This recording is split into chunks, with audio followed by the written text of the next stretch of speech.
তাবারক তাআলা বলেছেন যে যারা আমার ওলি মানে না, যারা মুমিন মানে না, যারা আল্লাহর হাবিব মানে না, তারা কোনোদিন মুমিন হতে পারে না। জোরে বলেন সুবহানাল্লাহ। ও বাবাজি ভাইরা, আমার দয়ার নবী মায়ের নবী সাল্লাল্লাহু তাআলা আলাইহি ওয়াসাল্লাম আমার খাজা মাইনুদ্দিন চিশতি রহমাতুল্লাহ আলাইকে বললা, খাজা মাইনুদ্দিন চিশতি রহমাতুল্লাহ আলাই, যাও যাও ভারতের মাটিতে চলে যাও। ভারতের মাটিতে যাওয়ার পরে ইসলামের প্রচার ও প্রসার শুরু করে দাও। খাজা মাইনুদ্দিন চিশতি রহমাতুল্লাহ আলাই আমার দয়ার নবী মায়ের নবী সাল্লাল্লাহু তাআলা আলাইহি ওয়াসাল্লামকে বললে, ইয়া রাসূলুল্লাহ, ইয়া হাবিবাল্লাহ, নবী গো, আজকে ভারতের মাটিতে যাব। আজকে ভারতের মাটি আমি চিনি না, কোন পথ দিয়ে যাইতে হবে, কোন রাস্তা দিয়া যাইতে হবে এটা আমার জানা নাই। আজকে বর্তমান বাজারে আজকে কাউকে গ্রামের নাম জিজ্ঞাসা করতে হয় না, আজকে কোনো থানা জিজ্ঞাসা করতে হয় না, কোনো শহর জিজ্ঞাসা করতে হয় না। শুধুমাত্র মোবাইলে চলে গেলে ম্যাপ বার করে যখন আপনি লিখে দিবেন কোন জায়গার নাম, ওই জায়গার ম্যাপ আপনার মোবাইলে চলে আসবে।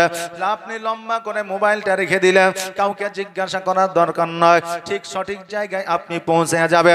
কিন্তু আজকে থেকে 1400 ইসরি আগে কোনো মোবাইলে ম্যাপ ছিল না, কোনো আপনার রাস্তার সঠিকভাবে আপনার ছিল না, কোনো ব্রিজ ছিল না। আমার খাজা মাইনুদ্দিন চিশতি রহমাতুল্লাহ আলাইহি বলে, হুজুর গো, রাস্তা চিনি না, পথ চিনি না, কেমন করে যাব? আমার নবীজি বললেন, খাজা মাইনুদ্দিন চিশতি রহমাতুল্লাহ আলাইহি, তুমি চোখটা বন্ধ করে নাও।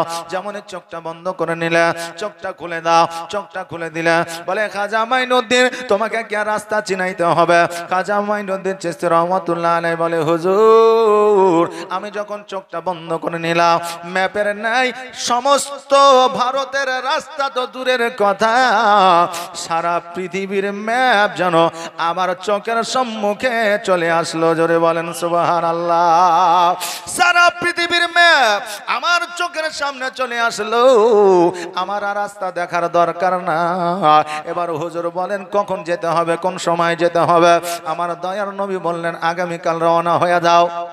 আমার খাজা মাইনুদ্দিন চিশতি রহমাতুল্লাহ আলাইহি যখন আপনার পথ ধরে অতিক্রম, আপনার পথ ধরে যখন ভারতের রাস্তায় আপনার রওনা হয়ে গেলেন, আমার খাজা মাইনুদ্দিন চিশতি রহমাতুল্লাহ আলাইহি ভারতের মাটিতে আসার পরে একটা গাছের নিচে আপনার বসে আছে। আর ওই গাছের নিচে বসে আছে একজন জিজ্ঞাসা করলো, হুজুর গো, কোথা থেকে এসেছেন, ঘর কোথায়, বাড়ি কোথায়? বলে, আমি আরব থেকে এসেছি। বলে, কেমন করে সমুদ্র পার করলে, কেমন করে আপনি নদী পার করলে? কারণ আপনার আরবের বুকে যাইতে হলে কত সমুদ্র, কত নদী নালা পার করতে হয়। এখন তো আপনার জাহাজ আছে, ব্রিজ আছে, এখন তো আপনার নৌকা আছে, সেই সময় তো ছিল না। বলে, হুজুর, আপনি কেমন করে আসলে? খাজা মাইনুদ্দিন চিশতি রহমাতুল্লাহ আলাইহি বলে, আমি কিছু দূর রাস্তা যখন অতিক্রম করলাম, অতিক্রম করার পরে আমি একটা জায়গায় আমি বিশ্রাম করতেছিলাম, চোখটা বন্ধ ছিল।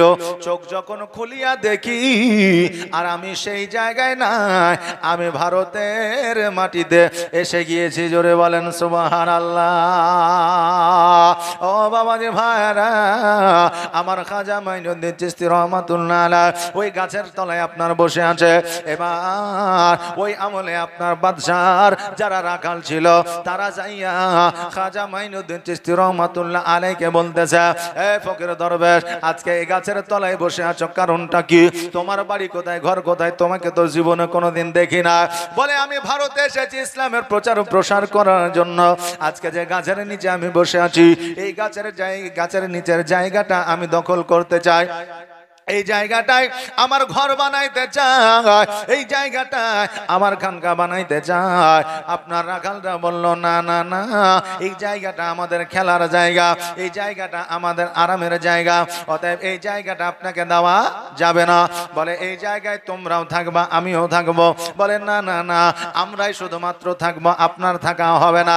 খাজা মাইনুদ্দিন চিশতি রহমাতুল্লাহ আলাইহি যখন আপনার ওই জায়গা থেকে উঠিয়ে দেওয়া হলো, আমার খাজা মাইনুদ্দিন চিশতি রহমাতুল্লাহ আলাইহি বলল, আমাকে যখন তোমরা উঠায় দিলা, তোমরা কেমন করে বসবা এবার ভেবে নাও। আমার খাজা মাইনুদ্দিন চিশতি রহমাতুল্লাহ আলাইহি আপনার উঠে আসিয়া কিছু দূর যাওয়ার পরে ওই রাখালগুলোর যত গরু ছিল, সমস্ত গরুকে আমার খাজা মাইনুদ্দিন চিশতি রহমাতুল্লাহ আলাইহি যেন বাঘে পরিণত করলো। জোরে বলেন সুবহানাল্লাহ। সমস্ত গরুগুলো গরুগুলো যখন বাঘ হয়ে গেল, সব রাখালগুলো ছুটতে ছুটতে রাজার দরবারে গিয়ে হাজির হইল। রাজাকে যাইয়া সমস্ত কথা খুলে বলল, বলো ওই ফকিরকে ধরে নিয়ে আসো। এবার ফকিরকে নিয়ে আসা হলো। যখন আমার খাজা মাইনুদ্দিন চিশতি রহমাতুল্লাহ আলাইকে বলল, খাজা মাইনুদ্দিন, এই ফকির দরবার আজকে সমস্ত গরুগুলো তুমি বাঘে পরিণত করেছো কেন? বলে আমি যে একটা জায়গায় বসেছিলাম, ওই জায়গাটাতে আমাকে দেওয়া হয়নি, ওই জায়গা আমাকে দিয়ে দাও, তোমার সমস্ত গরু গরু হইয়া যাবে, বাঘ আর থাকবে না। বলে ঠিক আছে যাও, তোমাকে ওই জায়গা দিয়ে দেওয়া হলো। বাবারে, বলার উদ্দেশ্য আমার একটা, উদ্দেশ্য হলো এটা যে আমার আল্লাহর বলি জগতের মধ্যে এই ভারতবর্ষের মধ্যে আসিয়া ইসলামের প্রচার ও প্রসার করেছে। আজকে যেই ওলির বাদৌলাতে আজকে রসুল চিনলাম, রসুলের প্রতি মহব্বত করতে শিখলাম। আজকে যেই ওলির ওসিলা আজকে আমরা আল্লাহ চিনলাম, রোজা পাইলাম, নামাজ পাইলাম, আজকে ধর্ম পাইলাম। আজকে ওই ওলির বিরুদ্ধে কথা বলি, এটা কোনোদিন মানা যায় না। ও বাবাজি ভাইরা, আজকে খাজা মাইনুদ্দিন চিশতি রহমাতুল্লাহ আলাইহির শুধুমাত্র আপনার কারামত নয়, বহু ওলি জগতের মধ্যে এসেছে। আজকে এই আল্লাহর ওলিরা বহু রকমের কারামতি দেখিয়েছে। আজকে আমাদের ভারতবর্ষের মাটিতে শুধু নয়, বহু গ্রামে গঞ্জে পাওয়া যায়। যুবক ছেলেরা, নিউ জেনারেশনের ছেলেরা বলে, আল্লাহর ওলি যদি হয় তবে তাদের কারামাত কেন বোঝা যায় না? কারণ হইল বাবা, আল্লাহর ওলির কারামাত সবাই দেখতে পায় না, আল্লাহর ওলির কারামাত সবার দ্বারা দেখা সম্ভব হয় না। কারণ পৃথিবীর মধ্যে আল্লাহ তাবারক তাআলা জিন আর ইনসানকে পাঠিয়েছে। জিন যেমন সবাই দেখতে পায় না, জিনকে কি সবাই দেখতে পায়? সবার দ্বারা দেখা কি সম্ভব হয় না? তবে আমরা তো বিশ্বাস করি জিন আছে না নাই? আছে। যদি বিশ্বাস না করি ঈমান হারা হয়ে যাবে। কারণ হইল জিন আর ইনসান আল্লাহ জগতের মধ্যে পাঠিয়েছে। আমরা মানুষ হইয়া জিন যেহেতু জগতের মধ্যে আছে, জিনকে আমরা দেখতে পাই না। যেমন ভাগ্য লাগে জিনকে দেখার জন্য, আল্লাহর ওলির কারামত দেখার জন্য নসিব লাগে, ভাগ্য লাগে। আল্লাহর ওলির কারামত সবাই দেখতে পায় না। আল্লাহর ওলির কারামত দেখা সবার নসিবে জোটে না। আজকে হযরতে বড় পীর আব্দুল কাদের জিলানী ও গিলানী রহমাতুল্লাহ আলাইহি, আজকে ওনার নাম নিলে কতজন বলে উনি বড় পীর কেমন করে হইল? আজকে ওনার নাম নিলে আজকে অনেকেই বলে আজকে ইমামে আপনার গাউস কি করে হলো? আজকে অনেকেই বলে ওলিদের শিরোমণি কি করে হইল? কেন হবে না? আমার হযরতে বড় পীর আব্দুল কাদের জিলানী ও গিলানী রহমাতুল্লাহ আলাইহি জগতের মধ্যে আসার আগে মায়ের গর্ভে যখন ছিল, মায়ের গর্ভ থেকে অলৌকিক দৃশ্য, অলৌকিক ঘটনা ঘটিয়েছে। জগতের মধ্যে যখন এসেছে, জগতের মধ্যে আসার পরে অলৌকিক দৃশ্য, অলৌকিক ঘটনা ঘটিয়েছে। আমার বড় পীর আব্দুল কাদের জিলানী ও গিলানী রহমাতুল্লাহ আলাইহি 5 বছর বয়সে অলৌকিক দৃশ্য ঘটিয়েছে। আমার বড় পীর আব্দুল কাদের জিলানী ও গিলানী রহমাতুল্লাহ আলাইহি 10 বছর বয়সে অলৌকিক দৃশ্য ঘটিয়েছে। বেরাদার, আমার বড় পীর আব্দুল কাদের জিলানী ও গিলানী রহমাতুল্লাহ আলাইহি যতদিন পর্যন্ত হায়াতে ছিলে ততদিন পর্যন্ত অলৌকিক দৃশ্য দেখিয়েছে। তিনি দুনিয়া থেকে আড়াল হয়ে যাওয়ার পরেও বাগদাদ শরীফে এখনো পর্যন্ত অলৌকিক দৃশ্য দেখাইতে আছেন। জোরে বলেন সুবহানাল্লাহ। ও বাবাজি ভাইরা, আজকে বড় পীর আব্দুল কাদের জিলানী ও গিলানী রহমাতুল্লাহ আলাইহি, ওনার মায়ের নাম ছিল উম্মুল খায়র মা ফাতেমা, ওনার বাপের নাম ছিল হযরতে মুসা সলে জঙ্গি, ওনার আপনার নাম ছিল হযরতে বড় পীর আব্দুল কাদের জিলানী। জিলানী তিনার উপাধি, কারণ দিলানী শহরে তিনার ঘর ছিল, তিনার বাড়ি ছিল। ও বাবাজি ভাইরা, আজকে হযরতে মুসা সলে জঙ্গি যখন হযরতে ফাতেমার সঙ্গে যখন আপনার বিবাহ হয়ে গেল, 1 বছর নয়, 2 বছর নয়, 7 বছর পর্যন্ত তিনাদের কোনো সন্তানাদি হয় না। হযরতে মুসা সলে জঙ্গি আমেরিকার বুকে একটা মসজিদে ইমামতি করতেন।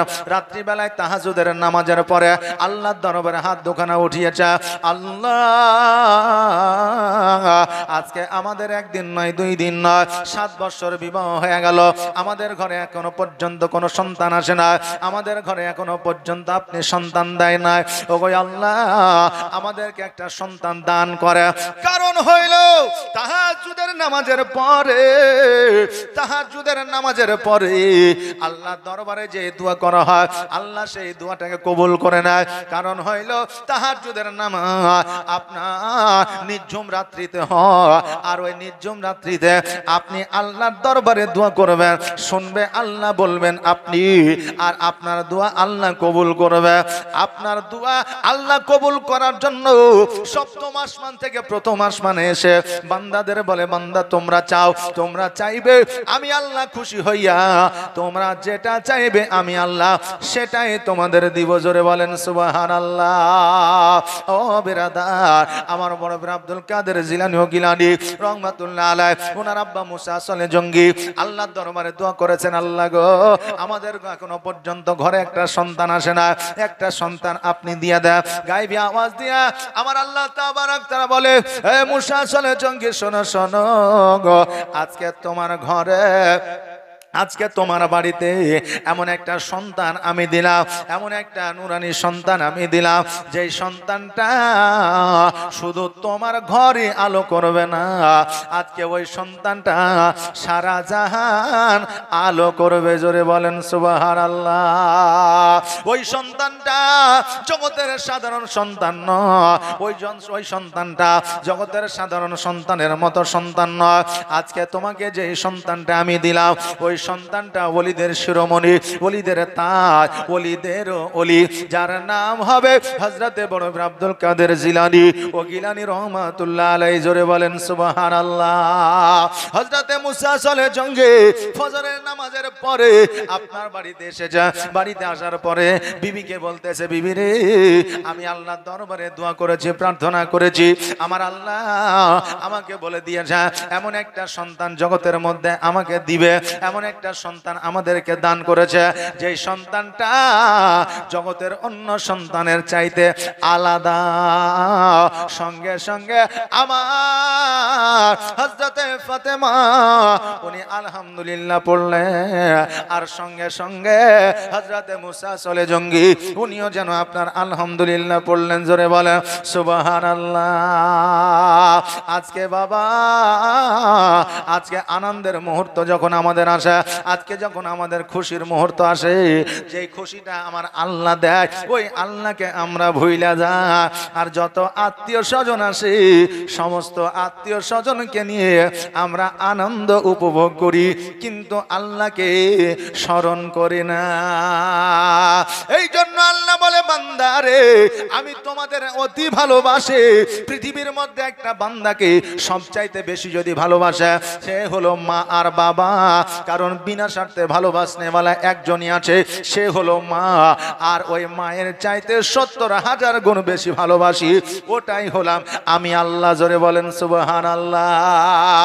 আমি আল্লাহ মায়ের চাইতেও যদি 70,000 গুণ বেশি বান্দাকে ভালোবাসতে পারি, তাহলে আমি আল্লাহ ওই বান্দাকে কেমন করে রোগ দিতে পারি, আমি আল্লাহ ওই বান্দাকে কেমন করে বালা দিতে পারি, আমি ওই বান্দাকে কেমন করে অভাব দিতে পারি, আমি ওই বান্দাকে কেমন করে আজকে আমি রুজি না দিয়ে থাকতে পারি। কিন্তু বান্দারে, আজকে সমস্ত সুখ আমি আল্লাহ তোমাকে দিয়ে দিলে তুমি আল্লাহ বলে আমাকে ডাকবে না, আর আমি তোমার প্রতি খুশি থাকব না। আমি এই জন্য আল্লাহ প্রত্যেকটা বাড়িতে কোনো না কোনো অসুবিধা আমি রেখে দিয়েছি। কাউকে যদি টাকা দিয়েছি, সুখ তার আমি ছিনিয়ে নিয়েছি। কাউকে যদি সুখ দিয়েছি, তার থেকে টাকা কেড়ে নিয়েছে। কাউকে যদি শরীর ভালো দিয়েছি, তবে আমি কোনো না কোনো একটা সংকেত তার মধ্যে দিয়ে রেখেছি। কারণ হইল আমি আল্লাহ বান্দা তোমাকে তৈরি করেছি, কোনো না কোনো দিক দিয়ে আমি আল্লাহ আছি, তোমাকে দিয়ে স্মরণ করিয়ে নিব। এই জন্য সম্পূর্ণ সুখ আমি কোন বান্দাকে দিই না। জোরে বলেন সুবহানাল্লাহ। আজকে বান্দাদের এমনই অবস্থা, প্রত্যেকটা সুখ যদি পেয়ে যায় আল্লাহকে ডাকবে, দেখবে জগতের মধ্যে দেখবেন নাস্তিকের হার বাড়ছে না বাড়ছে না? বাড়ছে। কারণ হলো অভাব নাই, আগের মতো দুঃখ কষ্ট নাই। এই জন্য মানুষের এখন অনেক রকম বক্তব্য, মানুষের অনেক রকম বক্তব্য। অভাবে থাকলে দেখবেন ওই মানুষটার কথা একরকম হয়, টাকা পয়সা যখন হয়ে যায় ওই মানুষটার কথা আবার আরেক রকম হয়, হয় না? রোগ হলে একরকম, ভালো থাকলে আর এক রকম। যখন যৌবনের সময় থাকে না, রক্ত যখন গরম থাকে, তখন দেখবেন ইবাদতের কথা তার মুখে থাকে না, থাকে না। ভালো আপনার যে পরিবেশের একটা যে কথা শান্ত মেজাজে, সেই শান্ত মেজাজ থাকে না। কিন্তু ওই মানুষটা যখন বৃদ্ধ হয়ে যায় তখন দেখবেন তার মধ্যে ইবাদতের কথা, কদিন বাঁচবো আর জগতের মধ্যে ভালো হয়ে যায়, এইরকম কথা থাকে। কখন? বৃদ্ধ যখন হয়ে যায়। কারণ সেই যে আপনার যৌবনের ক্ষমতা সেটা কিন্তু বৃদ্ধ বয়সে আর থাকে না। বাবজি ভাইরা, তাই সময়ের সাথে মানুষের কথারও পরিবর্তন হয়। এই জন্য আমার আল্লাহ বলছে, বান্দারে আজকে আমি আল্লাহ তোমাকে কোনো না কোনো দিক দিয়া আমি এমন একটা অসুবিধার মধ্যে রেখেছি, যেই অসুবিধার মধ্য দিয়া তুমি আমাকে স্মরণ করবা। আর সর্বসুখ যদি আমি তোমাকে দিয়ে দিই, তুমি আল্লাহ বলে আমাকে স্মরণ করবা না। আমি আল্লাহ যেটা জানি বান্দা তোমরা জানো না। আমার হযরতে বড় পীর আব্দুল কাদের জিলানী গিলানী রহমাতুল্লাহ আলাইহি উম্মুল খায়র মা ফাতেমার গর্ভে আসিলেন। গর্ভে আসার পরে অনেক কাহিনী আছে বাবা, অত দূর যাওয়া যাবে না, হয়তো এই সব কাহিনী আপনারা শুনেছেন। যেই কাহিনীগুলো আপনাদের শোনা নাই ওইগুলা আপনাদের কাছে একটু তুলে ধরতে চাই। বাবাজি ভাইরা, আমার হযরতে বড় পীর আব্দুল কাদের জিলানী ও গিলানী রহমাতুল্লাহ আলাইহি যখন আপনার জগতের মধ্যে আসলেন, যেই দিনটা জগতের মধ্যে এসেছিল সেই সময়টা ছিল পবিত্র রমজানুল মুবারকের মাস। ওই পবিত্র রমজানুল মুবারকের মাসে জগতের মধ্যে আসার পরে আমার বড় পীর আব্দুল কাদের জিলানী ও গিলানী রহমাতুল্লাহ আলাইহি যখন আপনার স্তনে মা দুধ পান করার জন্য যখন লাগাইতে গেলেন, আমার বড় পীর আব্দুল কাদের জিলানী ও গিলানী রহমাতুল্লাহ আলাইহি কোনো মতেই যেন কোনো রকম ভাবে নিজের মায়ের দুগ্ধ পান করে না। উম্মুল খায়র মা ফাতেমা চিন্তা করে, আল্লাহ গো, আমার সন্তান কি অসুস্থ নাকি? আমার সন্তান কি দুর্বল নাকি? আমার সন্তান কেন কান্না করে না? আমার সন্তান কেন দুগ্ধ পান করে না? আল্লাহ আমাকে একটা সন্তান দিলা, বহু প্রার্থনার পরে তবে কি আমার সন্তান জগতের মধ্যে কি আর থাকবে না? এইভাবে যখন সময়টা অতিবাহিত হয়ে যায়, উম্মুল খায়র মা ফাতেমা কোন রকম ভাবে নিজের সন্তানকে দুগ্ধ পান করাইতে পারে না। হঠাৎ করে উম্মুল খায়র মা ফাতেমা উনার যেন মনে পড়ে গেল, আল্লাহ আজকে আপনি বলে দিয়েছেন যে সন্তান আমাকে আপনি দিয়েছেন, ওই সন্তানটা জগতের সাধারণ সন্তান নয়, জগতের সন্তানের চাইতে আলাদা সন্তান। অতএব আল্লাহ গো, আমার সন্তানকে তবে দুধ পান করবে না। এইদিকে যেমনই আপনার ইফতারের আজান শুরু হয়েছে, যেমনই আপনার মাগরিবের আজান শুরু হয়েছে, আল্লাহু আকবার, আল্লাহু আকবার, আল্লাহু আকবার, আল্লাহু আকবার। যখন আজান শুরু হয়ে গেল, আমার বড় পীর আব্দুল কাদের জিলানী ও গিলানী রহমাতুল্লাহ আলাইহি অটোমেটিক যেন মায়ের দুগ্ধ পান করতে লাগলো। জোরে বলেন সুবহানাল্লাহ। আমার উম্মুল খায়র মা ফাতেমা উনি বুঝতে পারলেন, জানতে পারলেন, জানতে আর বাকি থাকলো না, বুঝতে আর বাকি থাকলো না যে আমার সন্তান অসুস্থ নয়, আমার সন্তান বোবা নয়, আমার সন্তান আদৌ এতক্ষণ পর্যন্ত পবিত্র রমজান মাসে রোজা করেছিল, আজকে এতক্ষণে দুগ্ধ পান করিয়া ইফতার করিল। জোরে বলেন সুবহানাল্লাহ। আজকে বড় পীর আব্দুল কাদের জিলানী ও গিলানী রহমাতুল্লাহ আলাইহি যেই দিন জগতের মধ্যে এসেছিলেন, সেই দিন পবিত্র রমজান মাস, সেই দিনও আপনার রোজা করেছে, একমাত্র মায়ের দুগ্ধ পান করিয়া ইফতার করেছে। যারা বলে আল্লাহর ওলি মানি না, যারা বলে আল্লাহর ওলি ছাড়া আল্লাহর ওলির কোন গুণমান না, আজকে বলবো ওলির যে গুণমান নাই, আজকে ওলি জগতের মধ্যে আসিয়ার পবিত্র রমজান মাসে রোজা রাখলো, দুগ্ধ পান করিয়া ইফতার করলো। আজকে তুমি একটা সাধারণ সন্তানকে দেখাও, কোন মায়ের সন্তান জগতের মধ্যে আসিয়া সেই দিনই মায়ের দুগ্ধ পান করিয়া ইফতার করলো? দেখাতে পারবে বাবা? ক্ষমতা আছে? নাই। শুধু এটাই নয় রে বাবা, আমার বড় পীর আব্দুল কাদের জিলানী ও গিলানী রহমাতুল্লাহ আলাইহি পবিত্র রমজান মাস আসলে সকালবেলায় আপনার দুগ্ধ পান করে নিতে, আর ইফতারের সময় দুগ্ধ পান করতে। বাবাজি ভাইরা, এখন অনেক বৈজ্ঞানিক পদ্ধতিতে অনেক রকমের মেশিন আপনার উঠেছে। আজকে পবিত্র রমজান মাস আসার 1 বছর আগে আমরা জানতে পারছি সামনে মার্চ মাসে রোজা আছে নাকি বলে। আমরা চন্দ্র দেখতে পাচ্ছি, যদিও দেখতে না পাই, আজকে মেশিনের দ্বারা আমরা সূর্য আর চন্দ্র দেখার চেষ্টা করছি। যদিও না দেখতে পাই, আমরা অনুমান করছি যে আজকে 30 দিন পার হয়ে গেল, মানে আজকে চাঁদ উঠবেই উঠবে, আগামীকাল থেকে পবিত্র রমজান মাস। ও বাবাজি ভাইরা, তখন ক্যালেন্ডারে ছিল না, মেশিন ছিল না, দূরবীন ছিল না, বৈজ্ঞানিক পদ্ধতি ছিল না। আগে রমজান মাস আসলো কিনা আমার বড় পীরকে দেখলেই তারা বুঝতে পারতো। জোরে বলেন সুবহানাল্লাহ। আমার বড় পীর আব্দুল কাদের জিলানী ও গিলানী রহমাতুল্লাহ আলাইহি দেখলে পারে বুঝতে পারতো, জানতে পারতো যে আজকে ইনি হলে বড় পীর আব্দুল কাদের জিলানী। আর ইনি সকালবেলায় দুধ পান করেন, সন্ধ্যাবেলায় দুধ পান করেন, তার মানে এটা পবিত্র রমজান মাস চলছে। অতএব আমাদেরকে রোজা রাখতে হবে। আল্লাহর সেরা সংবিধান 30 পারার যে কোরআন আমল করে যে ইনসান সে হয় কামিলে ঈমান। মা কোরআন পড়ে সব সময়, মায়ের বুক ভিজে যায় কান্না, গর্ভেতে 10 মাসেতে চুপি চুপি কোরআন শুনে যায়। কি কোরআনের তাসির, কি কোরআনের তাসির মোর আব্দুল কাদের, আর গর্ভেতে হাফিজ 19 পারার। ঘুমিয়ে যা রে লাল আমার, কিছু নাই তোকে দেবার। আয় আয় আকাশের চাঁদা এই নে চুমা দে ফেরে পায়। আকাশের চাঁদা এই নে চুমা দে ফেরে পায়।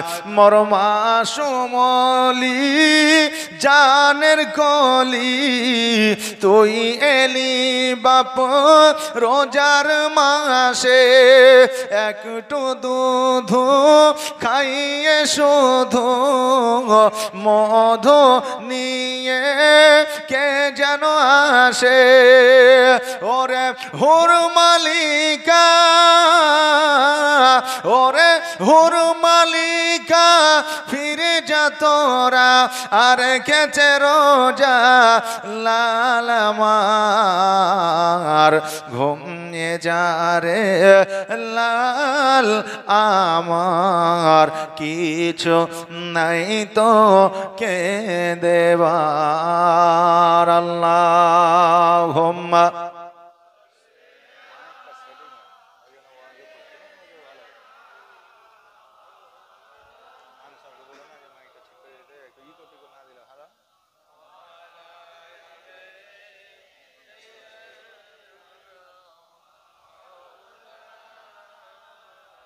মুহাম্মদ সাল্লাল্লাহু আলাইহি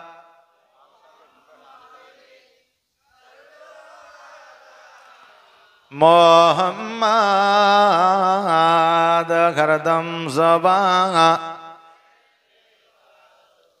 পাক নামে মুহাম্মদ হরদম। আপনি মাইক বানাই শফিয়ানা মাইকে, মানে বুলটা খুব কষ্ট হয়ে যাবে, তাহলে একটু ইকো টিকো দিবেন যাতে আমাকে বুল সহজ মনে হয়। হ্যাঁ, ওই ওই ছেলেটাই বলে দিলে সব ঠিক করে দেবে, অসুবিধা নাই।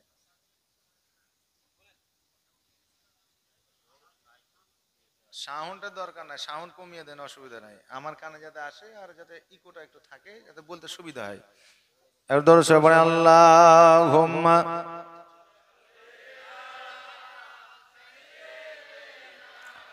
মাওলানা মুহাম্মাদ ওয়া আলা মাওলানা মোহাম্মদ। ও বাবাজি ভাইরা, আমার বড় পীর আব্দুল কাদের জিলানী গিলানী রহমাতুল্লাহ আলাইহি যখন জগতের মধ্যে আপনার সকালবেলা সন্ধ্যাবেলা যখন দুগ্ধ পান করতে মানুষ জানতে পারতো, বুঝতে পারতো এটা পবিত্র রমজান মাস চলছে। বাবাজি ভাইরা, এইভাবে আমার বড় পীর আব্দুল কাদের জিলানী গিলানী রহমাতুল্লাহ আলাইহি যখন আপনার 5 বছর বয়স হয়ে গেল, আমার হযরতে মুসা সলে জঙ্গি আপনার আমেরিকার বুকে নামাজ পড়ানোর জন্য বাইরে হবে। নিজের বড় পীর আব্দুল কাদের জিলানী বাচ্চা ছেলে বলতেছে, আব্বা গো আজকে আপনি কোথায় যাবেন, কোন জায়গায় যাবেন? ও ভাই আব্বা যা, আজকে পরিষ্কার পরিচ্ছন্ন জামা পরেছে, আজকে সুগন্ধি দিয়েছে, আজকে চোখে সুরমা লাগিয়েছে, কি কোথায় যাবেন একটু বলে যান। আমার হযরতে মুসা সলে জঙ্গি বলতেছে, ও আব্দুল কাদের জিলানী আমি মসজিদে যাব নামাজ পড়ানোর জন্য, যেহেতু আজকে পবিত্র জুম্মার দিন। ও আব্দুল কাদের জিলানী আজকে আমি ওই জায়গায় নামাজ পড়াই। আমার আব্দুল কাদের জিলানী গিলানী রহমাতুল্লাহ আলাইহি বললেন, ও আব্বা জান আজকে আপনি আমেরিকার বুকে যাবেন নামাজ পড়ানোর জন্য, আজকে আপনার সঙ্গে আমি যেতে চাই, আমাকেও আপনি নিয়ে চলেন। আমার বড় পীর আব্দুল কাদের জিলানী গিলানী রহমাতুল্লাহ আলাইহি যখন বাইনা করলেন, মুসা সলে জঙ্গি বলতেছে, বেটারে আজকে আমার সঙ্গে তুমি যাইও না, এই জন্য যাইও না, রাস্তা পথে বাঘ ভাল্লুক জীব জন্তু আছে, যদি আমাদের আক্রমণ করে দেয় আমি হয়তো বেঁচে যাব, তুমি বাচ্চা ছেলে, তোমাকে বাঁচাইতে পারবো না, কারণ আমি গাছের উপরে উঠতে পারবো, তুমি বাচ্চা, তুমি গাছের উপরে উঠতে পারবা না, আমি যেইভাবে দৌড়াতে পারবো তুমি দৌড়াতে পারবে না, অতএব শোনরে তোমাকে অত দূর রাস্তা যাইতে হবে না। আজকে আমরাও বাচ্চা ছেলে যখন আমাদের ঘরে আছে, আমরা মোড়ে রাস্তায় চায়ের দোকানে যখন বাইরে হয়ে যায়, আজকে আমাদেরও সঙ্গ লাই না বাবা, বাচ্চা ছেলে যারা আছে দেখবেন সাথে লাই, বলে চায়ের দোকানে আমিও যাব, বাজারে যাব, বলে আমিও যাব। আমার বড় পীর আব্দুল কাদের জিলানী 5 বছরের বয়সে বলে, আব্বা গো আমি আপনার সঙ্গে যাইতে চাই, আপনি আমাকে নিয়ে চলেন। আমার হযরতে মুসা সলে জঙ্গি চিন্তা করে, আল্লাহ আজকে বাচ্চাকে যদি সঙ্গে করে নিয়ে যায়, রাস্তাঘাটে পথে বাঘ ভাল্লুক জীব জন্তু আছে, আক্রমণ করলে আমি বাঁচাইতে পারবো না, কারণ হইল আজকে থেকে 15 বছর 20 বছর আগে এত জঙ্গল ছিল, ওই জঙ্গলে বড় বড় জন্তু বসবাস করত, ভয়ে কিন্তু আমরা যাইতে পারতাম না, এরকম ছিল না? ছিল না? তখন রাস্তাতে আপনার জঙ্গল ছিল, কত রকমের জন্তু আপনার বসবাস করত, এই ভয়ে আমার বড় পীর আব্দুল কাদের জিলানীকে নিয়ে যেতে চায় না। কিন্তু আমার বড় পীর আব্দুল কাদের জিলানী বলে, আব্বা গো আমাকে যতক্ষণ পর্যন্ত না নিয়ে যাবা আমি অতক্ষণ পর্যন্ত তোমাকে ছাড়ব না, কোন মতে যেন নিয়ে যেতে চায় না। এই দিকে হযরতে মুসা সলে জঙ্গির বিবি হযরতে উম্মুল খায়র মা ফাতেমা বলে, স্বামী গো আমাদের 10টা নয় 5টা নয় একটা মাত্র সন্তান আজকে আপনার সঙ্গে যেতে চাইছে, অতএব আপনি কেন নিয়ে যান না? আজকে আমার সন্তানকে আমি সুন্দর করে সাজিয়ে দিয়েছি, আপনি আঙ্গুলটা ধরে সঙ্গে নিয়ে যান। যখন বিবি বলল, হযরতে মুসা সলে জঙ্গি বলে, বিবিরে তুমিও যখন বলছো দাও দাও সুন্দর করে বার করে দাও। হযরতে মুসা সলে জঙ্গির বিবি হযরতে উম্মুল খায়র মা ফাতেমা আমার বড় পীর আব্দুল কাদের জিলানী গিলানী রহমাতুল্লাহ আলাইহিকে গোসল বানায়া দিলেন, চোখে সুরমা পরায়া দিলেন, মাথায় টুপি পরায়া দিলেন, জুব্বা পরায়া দিলেন। জুব্বা পরায়া দেওয়ার পরে নিজের আব্বা জানের সঙ্গ দিলেন, নিজের আব্বা জানের আঙ্গুলটা ধরিয়া যেন পথ বেয়ে যেন চলতে আরম্ভ করলেন। মধ্যপথে যখন চলে গেলেন দেখেন চারিদিকে শুধু জঙ্গলে জঙ্গল, আর যেন কিছু দেখা যায় না, না আছে বাড়ি না আছে ঘর। হঠাৎ করে দেখছে যেন চতুর সাইডে বাঘে ভাল্লুকে শিয়ালে আর যত রকমের জন্তু ছিল সবাই যেন গোল করে ঘিরে নিয়েছে। হযরত মুসা সালে জঙ্গি চিন্তা করে, আল্লাহ গো, আজকে আর জন্তুদের কাছ থেকে রেহাই না, আর ছাড় পাওয়া যাবে না। আজকে আমি তো দূরের কথা, আজকে আমার বাচ্চাটাকে আর বাঁচানো যাবে না। এবার হযরত মুসা সালে জঙ্গি বলে, বেটা এই আব্দুল কাদের জিলানী, তুমি কি দৌড়াতে পারবে রে বেটা? তুমি কি গাছের উপরে উঠতে পারবা? আমার বড় বীর আব্দুল কাদের জিলানী বলে, আব্বা গো, গাছের উপরে কেন ওঠার কথা বলতেছে, দৌড়ানোর কথা কেন বলতেছে? আমার হযরত মুসা সালে জঙ্গি বলে, বাবা তুমি কি দেখতে পাও না চতুর সাইডে জীবজন্তুতে ঘেরাও করেছে? আমার বড় বীর আব্দুল কাদের জিলানী বলতেছে, আব্বা গো, আজকে এই জীবজন্তু তো দূরের কথা, সারা পৃথিবীর জীবজন্তুর ক্ষমতা নাই, আমাকে তারা খাবে। জোরে বলেন সুবহানাল্লাহ। হযরত মুসা সালে জঙ্গি মনে করতেছে এত বাচ্চা ছেলে আজকে কি বলতে না কি বলছে। আমার বড় বীর আব্দুল কাদের জিলানীর কথার দিকে যেন বাবা কোনো গুরুত্ব নাই। হঠাৎ করে দেখতেছে সমস্ত জীবজন্তুগুলা যেন একবার দুবার করে আগাইতে আগাইতে চলে আসছে। হযরত মুসা সালে জঙ্গি যেন চোখ দুটো বন্ধ করে নিয়েছে, কারণ নিজের সন্তানের ক্ষতি কিন্তু কোনো বাপই দেখতে পারবে না। চোখ দুটো বন্ধ করে নিয়েছে। কিছুক্ষণ পরে দেখছে কোনো জীবজন্তুর আওয়াজ না। এবার চোখ দুটোকে যখন আস্তে আস্তে খুলছে, দেখছে যেন আমার বড় বীর আব্দুল কাদের জিলানী রহমাতুল্লাহ আলাইকে খাওয়া তো দূরের কথা, সমস্ত জীবজন্তুগুলো যেন আমার বড় পীরের পায়ে কদম মুশি করতেছে। জোরে বলেন সুবহানাল্লাহ।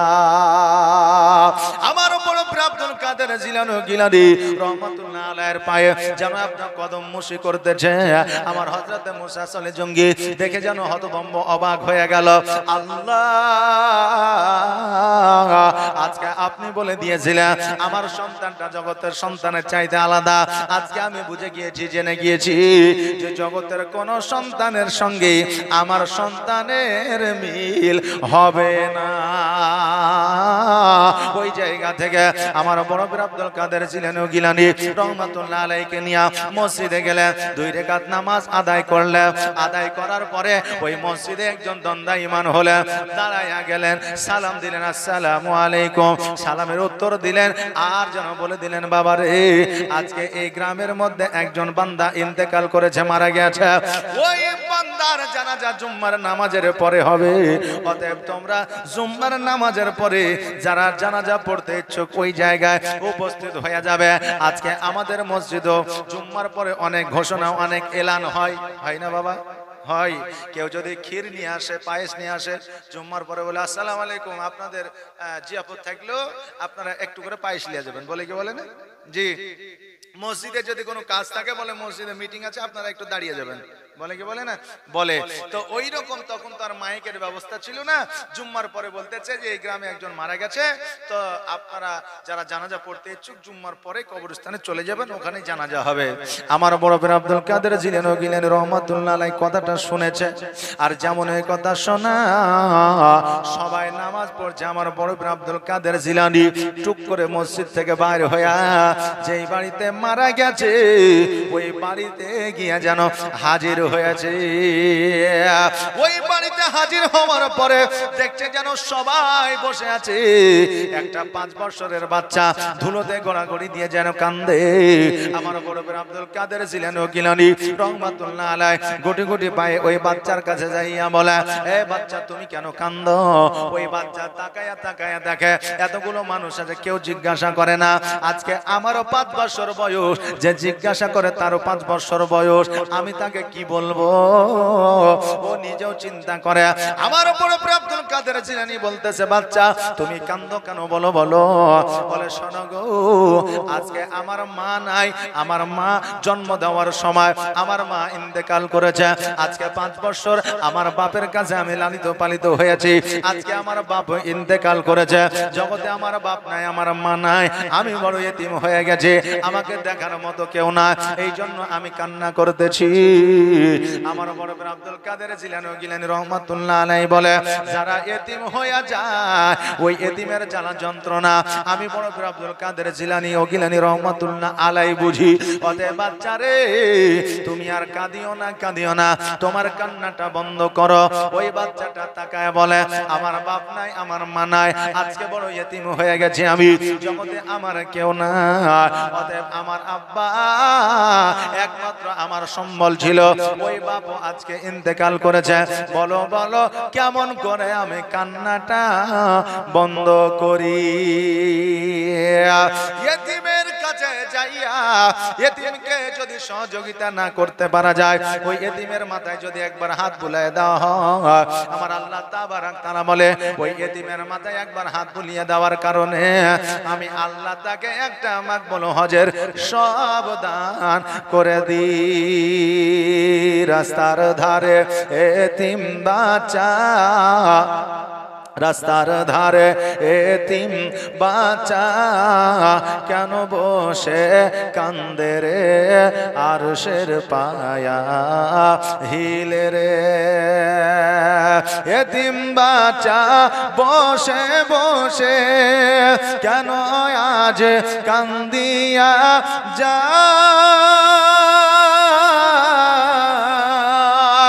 আর খোদা তাআলা ডেকে ফারিস্তাদের তাই তো কয়, ফারিস্তাদের তাই তো কয়, তাড়াতাড়ি করে তোমরা, তাড়াতাড়ি করে তোমরা নাও না কোলে তুলে রে, আরশের পায়া হিলে রে। রাস্তার ধারে এতিম বাচ্চা কেন বসে কান্দে রে, আরশের পায়া হিলে রে। আর রাত পোহালো, দিন ফুরালো, আর তো সময় না, আর নাই গো পিতা, নাই গো মাতা, কোথায় গেলে মোরা শান্তি পায়, কোথায় গেলে মোরা শান্তি পায়। থাকতো যদি পিতা মাতা, থাকতো যদি পিতা মাতা, দুঃখ যেতাম ভুলে রে, আরশের পায়া হিলে রে। রাস্তার ধারে এতিম বাচ্চা কেন বসে কান্দে রে, আরশের পায়া হিলে রে। আল্লাহুম্মা সাল্লাল্লাহু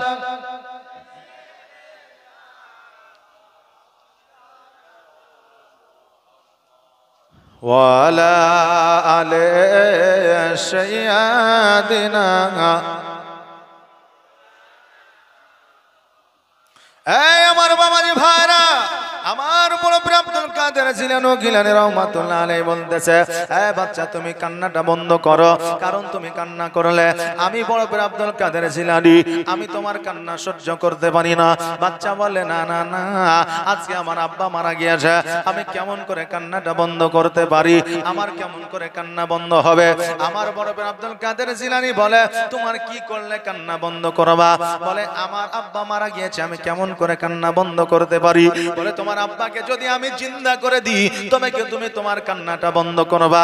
বাচ্চাটি বলল, শোনো রে, আজকে এমন কোন সন্তান আছে যে যার বাবা জিন্দা হইলে সেই সন্তান কান্না করবে?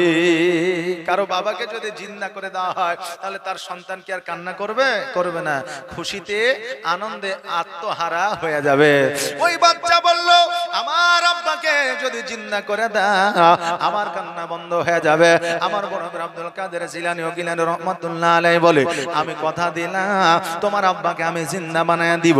আরে আমার বাবাজি ভাইরা, জানাজার ময়দানে ওই মুর্দাকে নিয়ে যাওয়া হয়েছে। জানাজার ময়দানে ওই মুর্দাকে নিয়ে যাওয়ার পরে এবার জানাজায় শামিল হবে হযরতে মুসা সলে জঙ্গি ইমামতি করবে, সম্মুখে দাঁড়িয়ে আছে।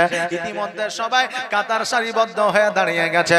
আমার 5 বছরের সন্তান হযরতে বড় পীর আব্দুল কাদের জিলানী ও গিলানী রহমাতুল্লাহ আলাইহি ওই মুর্দার সম্মুখে যাইয়া হযরতে মুসা সলে জঙ্গিকে বলতেছে আব্বা একটু দাঁড়িয়ে যান, এই মুর্দার জানাজা পড়াইতে হবে না।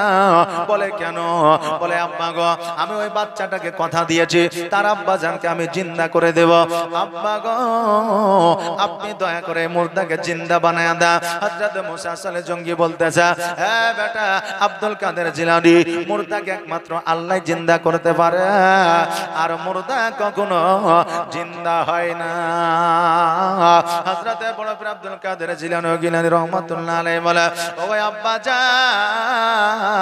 আপনি জিন্দা করতে পারবেন কিনা না পারবেন এইটা আপনি বলে দেন। আপনি যদি পারেন তো ভালো কথা, যদি না পারেন তো আমার উপরে ছেড়ে দেন, আমি এই মুর্দাটাকে জিন্দা করে দিব। হযরত মুসা সলে জঙ্গি বলে বাবা আমি এই মুর্দাকে জিন্দা করতে পারবো না, আজকে তোমাকে আমি দিয়ে দিলাম, আজকে তোমাকে আমি দিয়ে দিলাম আদেশ, তুমি যদি পারো জিন্দা করে দেখাও। হযরতে বড় পীর আব্দুল কাদের জিলানী আল্লাহর দরবারে হাত দুখানা উঠায় বলল আল্লাহ আজকে এই বাচ্চাকে আমি কথা দিয়ে দিয়েছি, আজকে এই মুর্দাকে আপনি জিন্দা বানায়া দেন। হযরতে আজরাইল আলাইহিস সালাম এই বান্দার প্রাণখানা যেই জায়গায় রেখেছে প্রাণখানা নিয়ে এসে যেন ফিরে দেয়। আমার আল্লাহ বলে আজরাইল আর দেরি করিও না, দেরি করিও না। আমার বড় পীর আব্দুল কাদের জিলানী যখন কথা দিয়ে দিয়েছে, আমার বড় পীর আব্দুল কাদের জিলানী যখন বলে দিয়েছে আজকে এই বান্দার যদি জানটা ফিরে না দেওয়া হয়, আমার বড় পীর আব্দুল কাদের জিলানী যদি জালালি মেজাজ দেখা দেয়, একটা মুর্দা জিন্দা করার কারণে পৃথিবীর সমস্ত মুর্দা জিন্দা হয়ে যাবে। জোরে বলেন সুবহানাল্লাহ। এই ইসরাইল আর দেরি করিও না, দেরি করিও না, জলদি করে যা, আরে মুর্দার জানটা তুমি ফিরাইয়া দে। সঙ্গে সঙ্গে হযরত ইসরাইল আলাইহিস সালাম জগতের মধ্যে আসলেন, ওই মুর্দার মধ্যে প্রাণটাকে ঢুকায় দিলেন, মুর্দা জিন্দা হয়ে গেল। সবাই দেখে অবাক হয়ে গেল। আমার বড় পীর আব্দুল কাদের জিলানী ও গিলানী রহমাতুল্লাহ আলাইহি 5 বছরেও অলৌকিক দৃশ্য দেখিয়েছেন। জোরে বলেন সুবহানাল্লাহ। 5 বছরে অলৌকিক দৃশ্য দেখাচ্ছে, মুর্দাকে জিন্দা করে দিয়েছে। আজকে ওই 5 বছরের বাচ্চাকে খুশি করেছে। শুধু এটাই নয় রে বাবা, আজকে থেকে 100 বছর 300 বছর আগে মুর্দা ব্যক্তি আপনার কবরে শায়িত আছে, যেই জায়গায় কবরের চিহ্ন নাই, যেই জায়গায় আপনার কোন রকমের কবরস্থানের চিহ্ন না, ওই জায়গা থেকে কুম্মিল্লা বলে আমার বড় পীর আব্দুল কাদের জিলানী ও গিলানী রহমাতুল্লাহ আলাইহি ওই জায়গা থেকে মুর্দাকে জিন্দা বানায়া কবর থেকে জমিনের উপরে উঠানো হয়েছে। জোরে বলেন সুবহানাল্লাহ। আল্লাহর ওলির ক্ষমতা আছে রে বাবা। যারা বলে আল্লাহর ওলির ক্ষমতা নাই, যারা বলে আল্লাহর ওলির পাওয়ার নাই, দেখবেন তাদের মধ্যে কোন প্রকারের মুমিনতা না। আমার বড় পীর আব্দুল কাদের জিলানী ও গিলানী রহমাতুল্লাহ আলাইহি বাড়িতে আসলেন। বাড়িতে আসার পরে দিনগুলো অতিবাহিত করলেন। হ্যাঁ বাবা, একটা নারীর আপনার 5টা কন্যা সন্তান হয়েছিল, পুত্র সন্তান ছিল না। আমার বড় পীর আব্দুল কাদের জিলানী ও গিলানী রহমাতুল্লাহ আলাইহির হ্যাঁ বাবা কুদরতে কারামতিতে ওই নারীর আপনার পুত্র সন্তান হয়েছিল। এই ঘটনা অনেক আলেম ওলামা বলে, এটা আমি কেটে নিলাম, আগের দিকে চলে গেলাম। হযরতে মুসা সলে জঙ্গি যখন আপনার এই জগৎ ছেড়ে পরজগৎ গমন করলেন, আমার নাম বড় পীর আব্দুল কাদের জিলানী ও গিলানী রহমাতুল্লাহ আলাইহি উনি বাবা ইতিম হলেন। আমার যখন কোন সন্তানের পিতা জগতের মধ্যে থাকে না, তখনই বাচ্চা ইতিম হয়ে যায়। মা যদি না থাকে বাচ্চা ইতিম হয়ে যায়। শুধু মা না থাকলেই যে ইতিম হয় তা নয়, বাপ না থাকলেও ইতিম হয়, মা না থাকলেও ইতিম হয়। তবে বাবা, ওই ইতিমদের মাথার উপরে যে ছায়াটা থাকে, ওই ছায়াটা জগতের আর কারো নয়, ওই ছায়াটা আমার আল্লাহ রহমতের ছায়া থাকে। জোরে বলেন সুবহানাল্লাহ। ইতিমদের উপরে আল্লাহর রহমতের ছায়া থাকে। এই জন্য ইতিমরা দেখবেন ধুলাবালি আবর্জনা নোংরা যতই থাকুক না কেন, এদের রোগ বালা কম হয়। আর আমরা এত যত্ন সহকারে সন্তানদের রাখি, যত পরিষ্কার জুতো পরাইয়া জীবনে মাটিতে পা দিতে দিই না, তারপরে আমরা আপনার সবচাইতে সুস্বাদু ভালো খাবারটা খাওয়া, যেই খাবারের জীবাণু থাকে না, কিন্তু তবুও আমাদের সন্তানকে প্রতি মাসে ট্রিটমেন্টের জন্য নিয়ে যেতে হয়। কিন্তু যে সন্তানটা এতিম রে বাবা, যার মা নাই, যার বাপ নাই জগতে, আজকে ওই সন্তানের কোন রোগ বালা হয় না। আরে আমার বাবাজি ভাইরা, এবার হযরতে বড় পীর আব্দুল কাদের জিলানী গিলানী রহমাতুল্লাহ আলাইহি বাড়িতে খেলাধুলা করে। এবার তিনার মা উম্মুল খায়র মা ফাতেমা চিন্তা করে, আল্লাহ আমার সন্তানটা বাড়িতে আছে, আমার মনে বড় আশা, আমার মনে বড় সাধ, আমার সন্তানকে মাদ্রাসায় পড়াতে চায়, আমার সন্তানকে মাদ্রাসায় দিতে চায়, কিন্তু বাগদাদ শরীফে মাদ্রাসায় কে নিয়ে যাবে? আমার সন্তানকে কেমন করে পাঠাবো? আমি একজন মহিলা মানুষ, আমি কেমন করে মাদ্রাসায় আমার সন্তানকে দিতে যাব? আজকে বাবা, সন্তানের বাবা থাকে, কিন্তু সন্তানকে মাদ্রাসায় পাঠাইতে হইলে সন্তানের মা আর খালাকে বলে দিয়াই মাদ্রাসায়, বলে কি বলে না? সন্তানের মার খালাকে বলে মাদ্রাসায় দিয়া, কিন্তু বাপ আর যায় না। কারণ বাপ গেলে হয়তো বাপকে মৌলবীতে প্রশ্ন করবে, নামাজ পড়ো, দাড়িটা কেন রাখোনি, তোমার ছেলেকে মাদ্রাসায় দিয়েছ, অতএব মাথায় টুপি দাও না, হয়তো বলবে। এই জন্য বলে, বিবি আমি যাব না, তুমি যাও, মৌলবীর সম্মুখে আমার যাওয়া লাগবে না। এই আমার বাবাজি ভাইরা, মায়েরা হলো ঘরের মধ্যে রমণী, ঘরে রমণী, ঘরের জ্যোতি, বাইরের জ্যোতি নয়। কিন্তু আজকে বর্তমানে উল্টা হয়ে গেছে। স্বামী থেকে ঘরে বসে মোবাইল দেখে, ফেসবুক দেখে, টিভি দেখে, আর সপ্তাহে 2 দিন আপনার সবজির হাট হয়, ওই হাটের মধ্যে নারীরাই বাজার করতে যায়। পুরুষ থাকে বাড়িতে, কিন্তু নারী সবজি বাজার করে। হ্যাঁ, কারণ নারীদের সবজি পছন্দ হয় না, তখন পুরুষরা বলে তোরাই সবজি কার, আমাদের দরকার লাগবে না। কথা বুঝলেন না? আরে আমার বাবাজি ভাইরা, নারীদের পর্দায় রাখতে হবে। নারীরা যদি জানতো পুরুষদের নজর নারীদের কোন জায়গায়, ওই নারীরা লোহা দিয়া পোশাক বানাইতো।